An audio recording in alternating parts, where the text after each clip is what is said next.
consider yourself a high achiever, smart, driven, highly successful? I am so excited to have you. My name is Julia Arndt, and I'm the host of the Stress Podcast. I will help you develop your stress resilience the same way you've developed your workplace superpowers. Learn peak performance tools to thrive at work and in your personal life. Let's get started.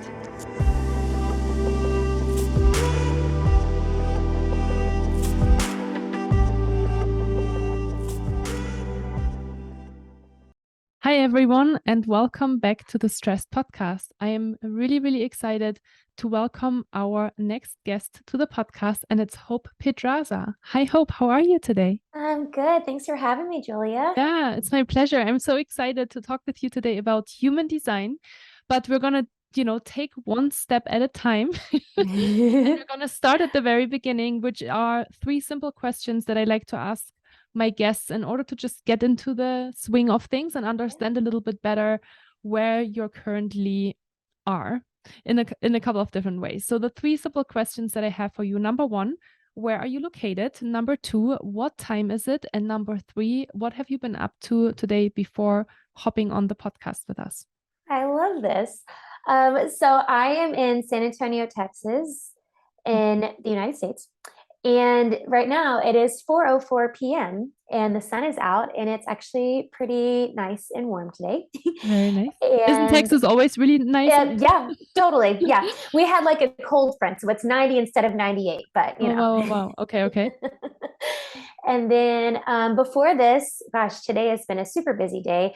I have a Pilates and fitness studio. So I started my day off there with a couple clients, and then I had a physical therapy appointment, and then I had some nutrition clients, and then I teach some corporate classes. And so, I've been all over the place today. Wow. Okay. That's a very multifaceted day. Yes, it is. Yes. So tell us a little bit more about you, Hope, then. Where did your journey start?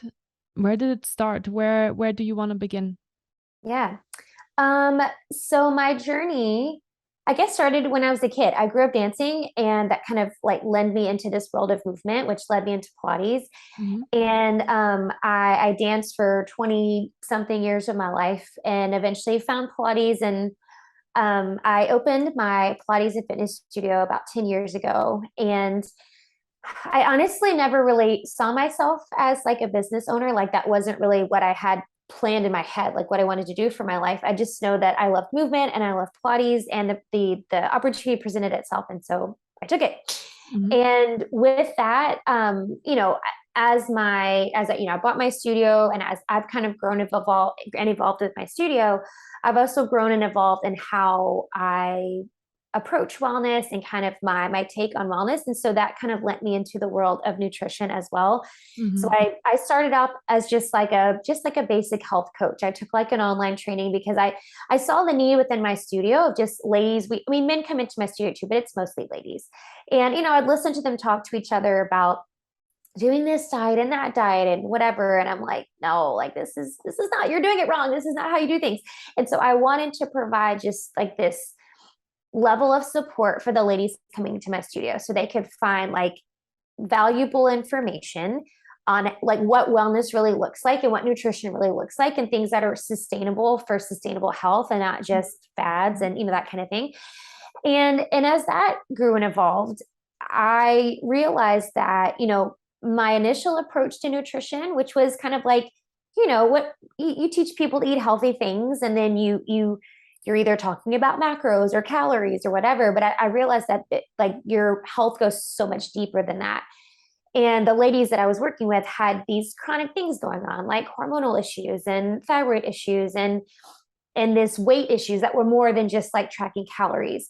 And so that led me to just really dive deep into nutrition. And I eventually finished my diploma, the 2-year program for as a holistic nutritionist, and then as a functional diagnostic nutrition practitioner, and led me to create the online business I have now, where I can meet people wherever they are. I have clients from all over the world, my practice, which is pretty cool, but I can offer this like deep level of support that I couldn't necessarily offer when I first started out. And just my view of what wellness, like my view of wellness has shifted as my business has shifted. And that's kind of how I've evolved.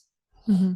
Yeah. Wow. Amazing. And again, I feel like you're telling us a lot of different things, obviously, and your day to day reflected that really, really well. Yeah. And, what made me very curious to talk with you as I first heard about you was the human design aspect.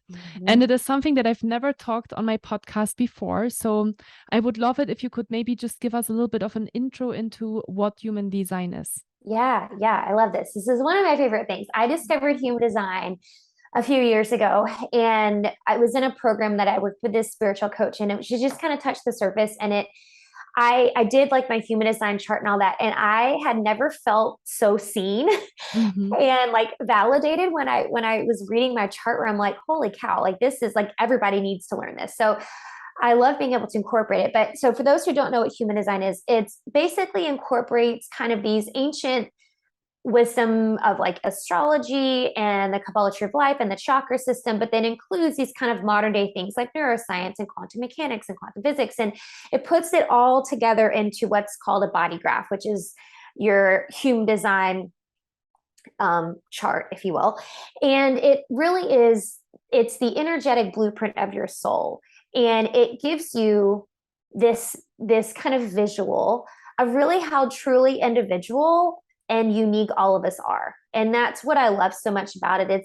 It really, like I say this all the time, and I know it sounds super cheesy, but I know when I first did mine, I felt like I felt like I was meeting myself for the first time, but then I also felt like I was meeting an old friend. Like it's just so bizarre the way you can look at your chart and you're looking at it like, yeah, like that's me. Like this is me. Like this is the reason I do the things that I do. This is the reason I think the way that I think. And it really is validating. It's validating and it's comforting to know, like, these pieces that maybe we try to hide or change or feel bad about, like, no, like this is literally who I was designed to be.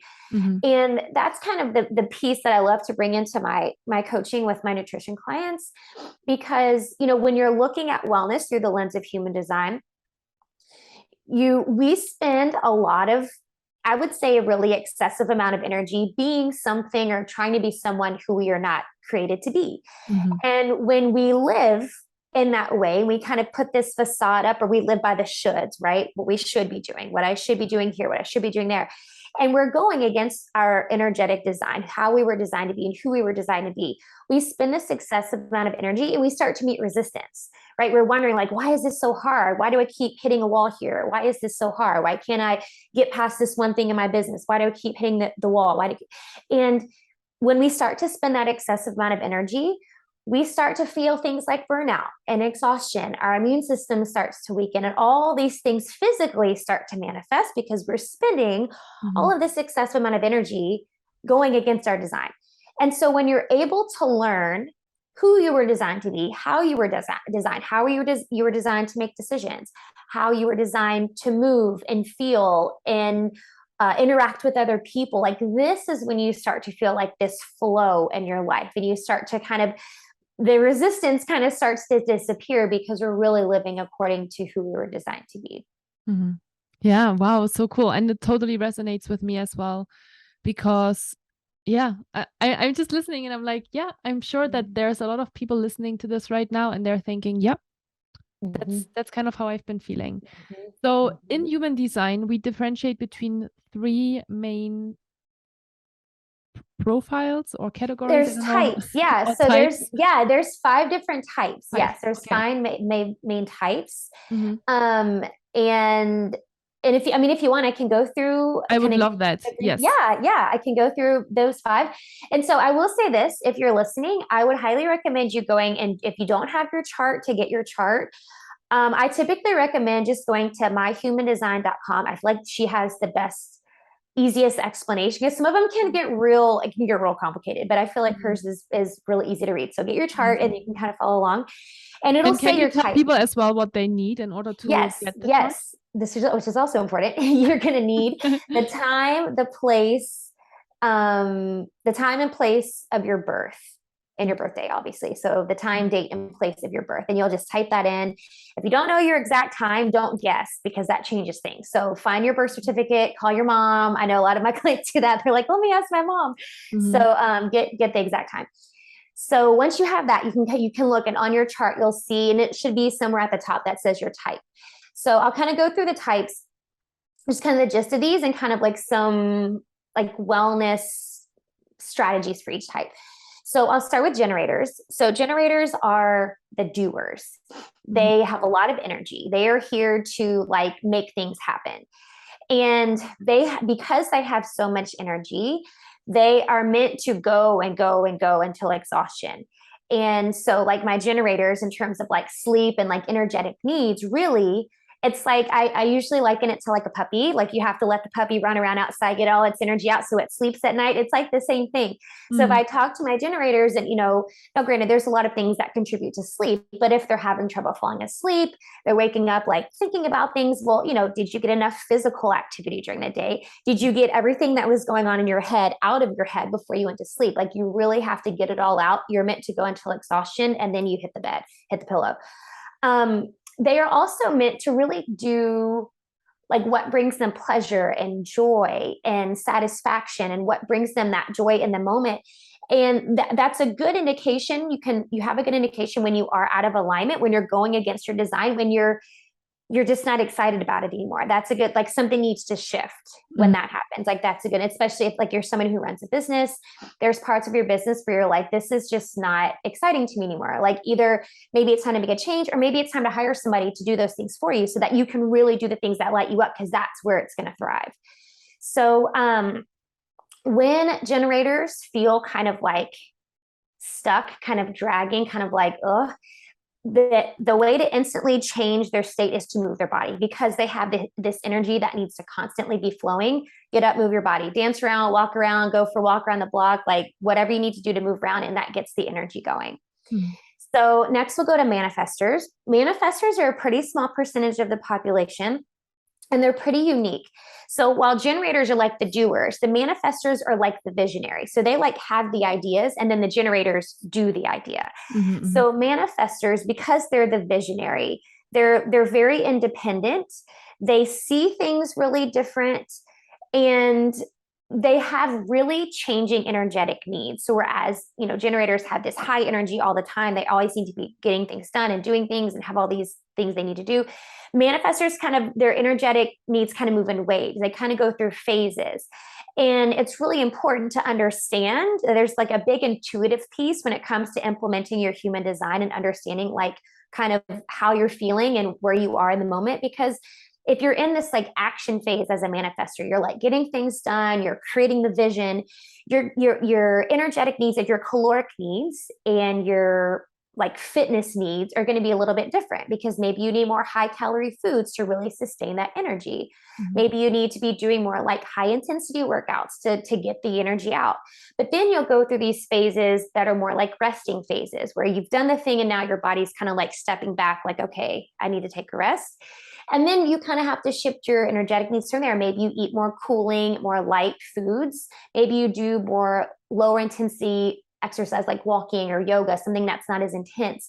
But using that intuitive piece to really dive into like where your energetic needs are, like what phase you're in. And it's important too for manifestors to go to bed before they're exhausted. Like they're not meant to go and go and go like generators. You're meant to go to bed before you're exhausted. If you hit that exhaustion phase, like you're doing too much. That's the indication you're out of alignment and you're doing too much.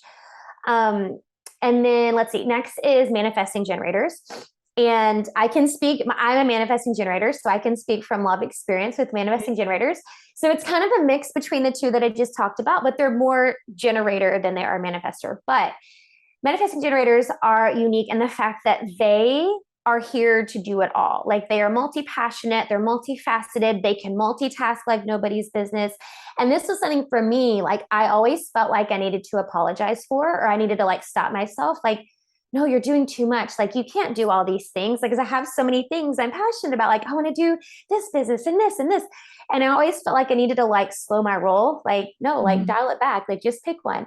And then once I did my human design, I'm like, oh my gosh, this makes total sense. Like, no wonder I want to do 28 things at one time. Like this is how it's designed. So manifesting generators really are here to do it all. And where, some people might call them flaky or indecisive or whatever. That's just who they're here to be. They're meant to change their mind in the moment because something doesn't light them up anymore. They're here to move on to the next thing when the thing they're doing doesn't excite them anymore. And then the same can be true with like their eating and their exercises, doing things in phases. So maybe you have like a CrossFit phase, and then you have a weightlifting phase, and you have a running phase. You just kind of do things again that light you up in the moment. And when it doesn't anymore, move on to the next thing. And that's okay to do that in your business too. Like when you're doing things and it no longer lights you up, like, okay, maybe I want to start a new project. Like there's that's how you were designed to be. And similar to generators, you're meant to go to till exhaustion, until you've got all your energy out. And that's how you get the good sleep at night, like wearing yourself out until the end of the day. Next is projectors, which I think you said you were a projector. So projectors are unique. My son is actually a projector, and projectors are unique because they have, they are very open. Their aura is very open. And so it kind of leaves them vulnerable to like outside conditioning. So, which isn't a bad thing. It can just leave you susceptible to taking on others people's like shoulds. And so you kind of have to distinguish between what somebody else's should and what yours is, right? Like what, just kind of discerning like where you're taking in other people's energy and where it's your own. Projectors are really good problem solvers. They're really good at analyzing things in a way that people may not be able to analyze. Other people may not be able to analyze things. And because they see things so differently and their aura is so like open, they really require more rest and more sleep than any other type. Projectors aren't meant to work all day long. They're meant to work like 3 hours at a time, take a rest. Maybe another 3 hours, take a rest. Like a 9-to-5 job is a projector's nightmare. Like that's just not how they're meant to work. And you could like speak from experience on this. Yeah, I'm already nodding here the whole time, but I'll say something to it in a second. Yep. So understanding that you really do need more rest and sleep than other types, and honoring the fact that you might need more sleep at night, then especially, I think there's a big piece too here with all the types really. But when you are in a relationship or you have a partner that's a different type, like not letting that affect how you honor your own energy. Like a projector being in a relationship with a manifesting generator can be exhausting if you let it, but understanding that you're meant to go to bed because you require more sleep than your manifesting generator partner that's just how it is. And so understanding that you do need more rest, you do need more sleep. And similar to kind of how your energy kind of comes in chunks throughout the day, it's kind of the same with food. So rather than like sitting down and eating like big, heavy meals a few times a day, smaller portion size, like snacking throughout the day is really more supportive for your energy. And I can say that my son is like trying to get my son to sit down and eat a meal. Like he just doesn't want to do it. Granted, he's also, he's a kid, but he really does. That's how he is. He has these energy spurts and he wants to eat a little bit at a time. Then a little while later, eat a little bit more. So that really is how you keep your energy kind of consistent throughout the day and kind of honors the changes in your energy throughout the day. Let's see. Last is reflectors. So reflectors are the most unique type. Only 1% of the population are reflectors. And if you look at your chart, and no, this is like, we can go down tons of rabbit holes. So I'm just going to say it kind of basic, but if you look at your chart, there's a bunch of shapes on your chart and they're either filled in with a color or they're white. Reflectors, all of the shapes are white, meaning that your energy is completely open. You are literally like taking in everybody's energy around you. So it can be exhausting to be a reflector because you are taking on everything. And again, similar to projectors, but like increase that. You are taking in other people's energy and you kind of have to discern like what is your energy and what are you taking on that's other people's. And because you are so sensitive to the energy and the environment around you, your personal space and your alone time are going to be crucial. So I always encourage my reflectors to have a space that's your own, whether it's like a room at your house or a corner in a room at your house, but having just like this space where you can go like discharge from the day, disconnect from the day, like kind of tune into yourself and have just this quiet space. The environment and that space is going to be really important, really supportive for you. And then that intuitive piece comes in really big for reflectors too, because their energy is always going to be changing. There's no like steady state of energy here for reflectors. And so understanding like when your energetic needs are changing and kind of gearing your, what you eat, how you move, what you're doing in your business each day, like do that accordingly. And don't feel like, again, there's that like deconditioning piece. Don't feel like you have to, quote, should be doing certain things or have to do certain things when your energy is not like allowing it. Journaling and breath work are really supportive for reflectors. Being able to like get things out of, of their head, kind of tuning into their body can be really supportive for reflectors. Yeah. Wow. And that was a lot of information. So thank you so much for sharing all of that with us. I think it's really interesting as well, because as you especially described the first 3 types as well, there's a lot of things that I find, resonates with me as well. And I remember that when I first heard about all of the 5 different human design types, I was like, I'm absolutely, definitely a generator. And then I did the test, and then I was a projector, and I'm pretty sure I'm a projector. And it's also really resonating with me. So the things that you actually said and how you described it is like spot on, because I do feel like I'm a highly sensitive person. I take on the energies from a lot of people, which obviously makes me a really great coach, because I understand them and I can relate to them, and I'm empathetic. It has always these 2 sides of, there, you need to protect the energy, but it can also have huge advantages, and that's what makes you unique. For sure. And so I would definitely invite the listeners, once they've heard now all of the different types, and you're maybe already thinking, I am definitely this one, or I'm definitely that one, to go to the website and just put it in and see what comes up for you, because it might surprise you. And that's right. You might look at yourself in a little bit of a different light as well, or you might have that light bulb moment where you're like, okay, that's why. And it is really helpful to do this with your partner as well, to understand each other better. Absolutely. No, and I love that. And I think an important piece to remember here, because I've had that before where, I do my clients human design and they're like, oh, this isn't the one I thought I was, or whatever. I feel like that's a good point, a good place to kind of check in with yourself. And that's a good place to uncover like part of that deconditioning that needs to happen, because there could be all this conditioning that's happened that's made you think you're a certain way, but really you're not. And so there's a lot of deconditioning that happens when you learn what your design really is. Like, okay, I don't have to think like that. And I don't have to believe that. And it totally will change your relationship with your partner, or if you have business partners or employees or kids, like it just changes how you see everybody. I mean, I think it's such a huge light on how to deal with people. Have you ever had a client that was like, I absolutely do not resonate and connect with this? I have not. Knock on wood. I have not. Every time I've done like my reading and explanation, they're like, oh my gosh, like you just looked into the darkest parts of my soul. Like it's always that response. Yeah. Very interesting. Yeah, because one of the things that I am thinking as I'm hearing all of these things, and I know that maybe sometimes my clients are a little bit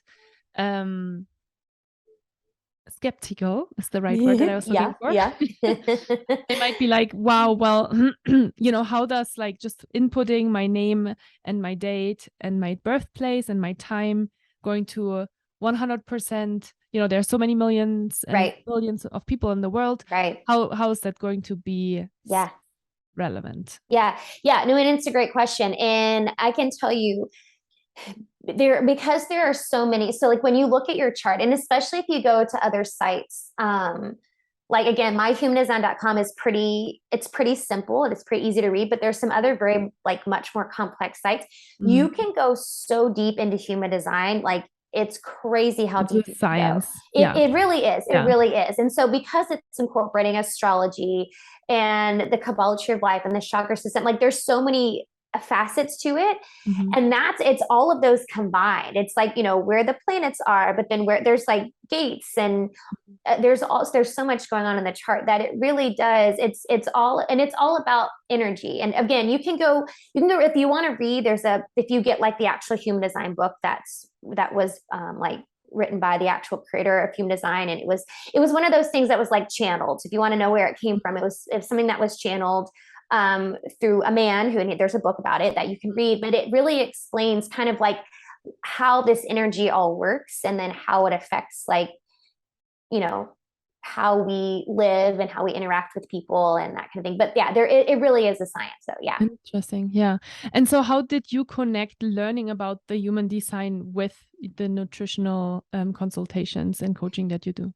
Yeah. So for me, it's really just another awareness tool. And I'm big on awareness. I think awareness is something that we all need more of. And especially when it comes to like wellness and nutrition, the awareness piece is crucial, because obviously we can't change what we're not aware of, like, first of all. And two, I think, one of the things I have my clients do when we're first starting out is, they fill out a bazillion pages of intake forms, but within that, they fill out this little food journal. And it's not just like, what did you eat for breakfast? What did you eat for lunch? It's asking that, but it's also asking, like, how did you feel before? How did you feel after? What responses in your body did you feel? So it's really asking them to tune into their body to build that sense of awareness. And it's funny because, like, the first day they fill it out, they're kind of like, I had chicken for lunch. I felt fine. But by the end of the journal, I mean, they're like writing me paragraphs and tons, all this information, because they're understanding, like, oh, now I connect the fact that I was mad at my kid before I ate breakfast, and then, I was bloated later, because, like, there's all these connections between how you feel and, your energy, the energy that you're in when you eat. And so there's this one awareness piece, and I feel like human design is just another awareness tool, because it's, again, making you more aware of how you were designed, who you were designed to be. And it's just another aspect of being able to find that alignment in, how you live and how you interact with people and how you interact with the world around you, just like eating or exercising or, anything else. I think when you're looking at the body in a holistic way, which is what I do as a holistic nutritionist and as an FDNP, it's the mind, it's the body, it's the soul. Like, you can't work one without the other. And I think that human design piece is that soul piece. Like, you have to have all those pieces together to really heal the body and create ideal wellness. Really beautiful. And do you work with a lot of people that experience burnout? Absolutely. Yes. 100%. Yes. I feel like that's like the new epidemic now, is like 100%. burnout. Like, it's just, and it doesn't even have to be like, because I work with a lot of entrepreneurs, I work with a lot of professionals, but like, it's across the board. Like, it doesn't matter what you do for a living. I have stay-at-home moms that are experiencing burnout. Like, it doesn't matter what you do for a living. We're in such a society of stressed out people, and we don't know how to handle, we don't know how to manage. And honestly, I know this sounds like super dramatic, but I really feel like if more people understood human design, we could avoid this so much. Because again, it's like I said at the beginning, it's working against how you were designed to be. It's when you meet that resistance and you're feeling the burnout and the exhaustion, all of that, like, something is out of alignment. There's something in your body and your human design chart that you're living out of alignment. You're going against how you were designed to work and manage and deal with the world around you. So, I mean, burnout is, it's probably one of the things I see most often is, and people's adrenals are like so tired. Like, they're just so worn out just from exhaustion and burnout. Yeah. From like secreting so much adrenaline all the time. Yes. Yeah, absolutely. I think for me, it's always really interesting to have health specialists or nutritionists on the podcast, because I really, in my own, program, I focus just really on the mind and, understanding self-care and stress and productivity and mindfulness. Sorry. And how you can combine that with leadership. And I do see it all the time with my clients as well when I work with them one-on-one, that like the body mind kind of connection, of course, but like nutrition and movement is such an important piece to take care of yourself. And I talk about self-care, and I just say, self-care is important, and you need to see what you eat and how you move, and that's kind of all I say about that. So for me, it's always really beautiful and interesting to hear, really has such an important effect. And I think, I've been talking with a lot of people lately as well about just how the food in America has changed over the last few years. And I'm like I've gotten kind of crazy about food in the sense of, I don't go to Save Mart or Safeway anymore. I just go to natural health food store. Yeah. And, you know, like when I started dating my boyfriend, you know, we had a lot of discussions about that, because I think, you know, guys are sometimes just interested in the amount of food that they consume. Yes, so true. And they eat a lot, right? They eat a lot throughout the day. And so when I, you know, started to introduce that I'm going to the health food store, and it's obviously a little bit more expensive than when you're going, you know, to a Walmart or to any of these like big grocery stores. But really how it has changed, not just the taste, and just obviously with that comes the enjoyment of consuming food, but also how it makes me feel is really so different. And absolutely, my grandma always used to say, don't save money on food. It's the most important thing you do for your body and for yourself. It's so true. I mean, I feel like, that's such good advice that she gave you. And I feel like that's my feelings on your health. Like somebody posted on Facebook the other day, one of my friends posted on Facebook, like, what's the most important thing you can invest in? And it's like, I don't know how you could say anything besides health, like honestly. And I know, you know, that's what I do, but really and truly, all you have is your health. It's 100%. Like, if you're going to skimp on anything, why are you going to sacrifice, you know, what's good for your health? You get one body. This is the vessel that we're in right now. Like, I just feel like that you cannot sacrifice on your health. And we also know how much it impacts us, right? When we are hungry or when we're eating something that's not good for us. And then we have, like you were saying, we are bloated, or we are, you know, we have all different kinds of symptoms that's not making us feel good. And then how much of an effect that has on our energy levels. So yeah, I really believe nutrition is such an important factor. And, you know, I'm thinking actually about a client that I've been working with for a while, and she, you know, drinks like a huge Starbucks in the morning for the first 6 hours of her day or so. And I'm always like, you really should rethink that. But because I'm not really advising her, you know, I'm not really talking about food on her health, food and nutrition and exercise. You know, it's hard for me to start that conversation, because obviously it's so complex in itself. And so I'm so happy that there are people like you that really talk about that in detail. You know, one other thought that I had with human design and just kind of connecting with what your type is that maybe a fear that comes up for me in that regard is that people use it maybe too much as an excuse. This is just the way I am, and I can't change it. What do you think about that? Yeah, no, it's such a good point. And I think I meant to say this earlier and I didn't say it, because the other piece of this too, because when I did my training with human design, there's a lot of human design stuff out there that's like really like puts you in a box, and it kind of limits you, right? Like, oh, well, this is, I can't do this or think this because and there you can look at it that way, and like you're saying, well, this is how I am, like, you know. But I think it's supposed to be, I think it's meant to be so much more than that. It's really, again, it's not meant to put you in a box. It's an awareness tool. It's just to bring an awareness to how you were designed and how, you know, individual and unique and different we all are, and can help you make decisions in the best way for your, you know, for your type, and to help you, you know, personally and interpersonally, and how you interact with people. And I encourage people who are, you know, you're listening to this and you're getting your chart and you're kind of diving in. If you do end up like getting someone, because you can go get a reading from a human design expert, like really do your homework on who you get to do it, because it really is important who explains it to you, because it can be limiting and it can kind of put you in a box, and that's really not what it was meant to be. And I'm going to give my girl a shout out, Krystal Thompson. And you can find her on Instagram, and she was who I used before I did my own training. And I've done a few different readings with her.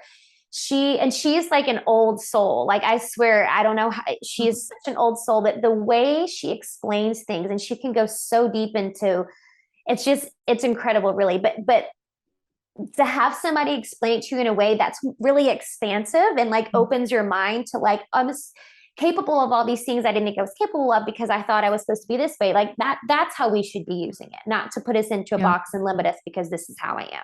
Yeah, for sure. And I think the important piece maybe to say about human design as well is, of course, there's a type, but then the reading goes so much deeper, not just the reading, but also when you are, you know, going on a website and you're filling it out, because there are so many nuances in human design that even, you know, overall your projector, there's, you know, based obviously and Hope, you said that so nicely, that, that, for example, just the time of birth, if you're not 100% sure about that, that can make such a big difference on what the outcome is. So right. It's really not like we're kind of simplifying it right now in the podcast, and we're talking about it in a really simple way, but it goes really into all of these different pieces, and there's a million things to know about this. Yes. But one of the questions that really resonated with me that I would like to ask you was the question, why does knowing your human design type matter when it comes to your health as a busy, driven woman?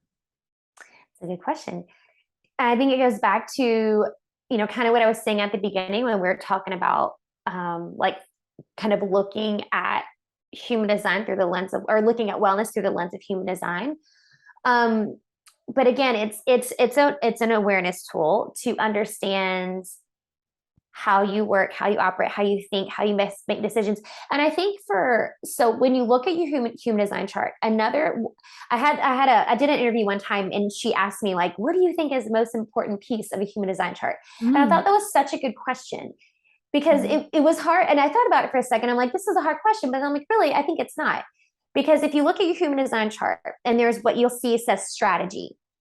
The strategy on your chart is how you best make decisions. And that's the most important piece. And because that's the feeling you need to feel to know if you're in alignment. So like for me as a manifesting generator, mine is satisfaction is like my feeling of when I'm in alignment. I feel satisfied. And so I know that if I'm not feeling satisfied, that something's out of alignment. Frustration is my not self thing. So that's the feeling that I feel when I'm not in alignment. I think understanding those two things can be really helpful. And I think especially as an entrepreneur, as a wellness entrepreneur, understanding your emotions and your feelings about things, and being able to let those help you redirect, like understand how to redirect. And I think that's a really crucial part of human design, is understanding how you best make decisions and knowing how you can shift to get yourself out of that position. So going back to the answer to your question, I know I went around the world there to get to the answer, but I think that just having that awareness tool to understand how you operate, and kind of know where the conditioning is that may need to be unconditioned. Conditioning is like, whether it's from society, maybe it's genetics, from your family, from, cultural, whatever, that you've been conditioned a certain way. And I think knowing your human design can really help kind of decondition you and really help you be more of who you're meant to be, rather than who you have been conditioned to be. Mm-hmm. Yeah, absolutely. And I'm actually going to do it right now, because I'm curious. Are they going to send it right away? I think so. Yeah. Yeah. Mm-hmm. Yep. You just push it and then it'll do it like right then. Yeah. So let's do a live. We're going to take a look, because I think it's always maybe hopefully encouraging people more to go ahead and do it as well. So I just went on myhumandesign.com. Yep. And so now I'm going to put in my name, my year, my month, day, and then the hour when I was born, which is 11:15. And yes, I had to ask my mom to find out when it was. I did it too. And then my mom told me, and I'm like, are you sure? And she sends me a picture of my birth certificate. I'm like, okay. She knows. And it also asks me the location, and it actually has a drop down that gives you the specific location, and it found the location in Germany where I was born. And so I'm clicking now on view your chart. Did I click it? Maybe it's working. No, I don't think it's working. Did it not come up? Oh, because the hour is not in there. Oh, the hour. Okay, the hour was not in there. Here we go. And I will say, while it's coming up, if for everybody who's listening, who runs a business, it'll totally change the way you run your business, like 100%. It really will. Yeah. So I am a projector. I remembered correctly. It says seer, people who can see a better, more efficient or upgraded approach to a specific thing and are here to share that with others. Strategy, it says being invited. And what I want to talk with you about, which I think is really interesting, the digestion says closed taste. Yes. This is another good one that I like to share with my clients is the digestion, because it does make a difference. So for you and closed taste, and I'm actually the opposite of you, mine is open taste. Closed taste is basically like you do okay. And I think this is also part of like you being a projector too, but you do okay eating kind of a pretty like kind of a monotonous diet. Like not like a lot of variety doesn't really excite you. Like you could eat the same thing all the time and you'd be okay. So just kind of keeping it basic. And I feel like that works really good with projectors too. I find my projectors, so, and I have the opposite, because as a manifesting generator, I'm the opposite of this. My projectors really do well with eating like a certain way. And I don't like restrictive diets. I'm not a fan of any of those, but eating a certain way. So they might like to eat paleo or vegan or the Mediterranean diet, whatever, but eating a certain way, I think it's just less energy for them to have to think about it. Like, I know I eat this certain way and this is how I'm going to eat. Whereas like for manifesting generators, we're the total opposite. We do not like being put in a box. We do not like being restricted. And so yeah, the digestion piece is really, can be really eye-opening, because there's like my son, he's a projector as well. And his is high sound, which means that he eats better when the environment's noisy. Like if there's music or TV, we're at a restaurant, like he thrives in that environment. So it is interesting to see the digestion, and it really does. I mean, I've had people who it's literally changed how they digest their food, just knowing that piece.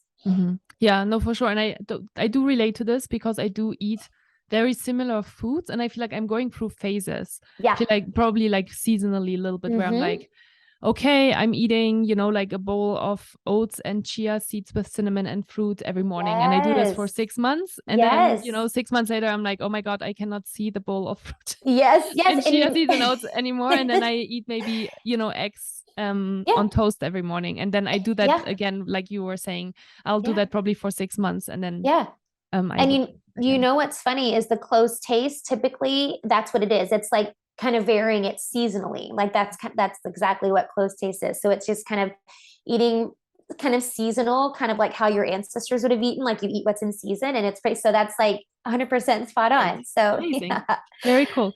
Hope, tell us how we can learn more about you. Yeah. So you can find me on Instagram. I'm at the Hope Pedraza.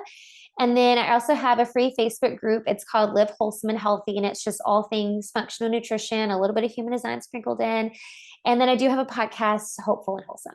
Oh, great. Tell us more about your podcast. What do you talk about in the podcast? Yeah. So the premise really is just health, wellness, and inspiration. And so we talk about nutrition, just wellness in general. I have quite a few episodes. If you want to know more about human design, I have probably 4 or 5 episodes now on human design, kind of some basics, and then we kind of dive deeper in like implementing it. So that can be helpful to kind of help you dive deeper into it. If you want to send me maybe the links to those, I'll for sure include them in the show notes. And also, you called someone out, like Krystal, yes, reading. I would love to just maybe mention her in the show notes as well, if people are interested to invest in that, because it's always very interesting to do these things and just broaden your horizon. Totally. So, Hope, it was such a wonderful connection with you today, and I'm so happy that we got to talk with you a little bit about human design and finally introduced human design to the Stress podcast, because like I said, we've never talked about this before. And for you listener, if you have been very closely listening to this podcast and you feel like, wow, this is so interesting, and I know this one friend that would be so interested in hearing this, or maybe maybe you thought of your partner, or like a good friend or a family member that you really thought, oh, I think they are this type or that type, well, share that episode with them and maybe do the test together with them as well to see if you're actually right or if you're absolutely not right, because both can happen. That's right. And and that's all I wanted to share with you today. So again, Hope, thank you so much for being here. Thank you. And thank you so much for being here, listener. I wish you a wonderful rest of your day, and I hope to hear you really soon.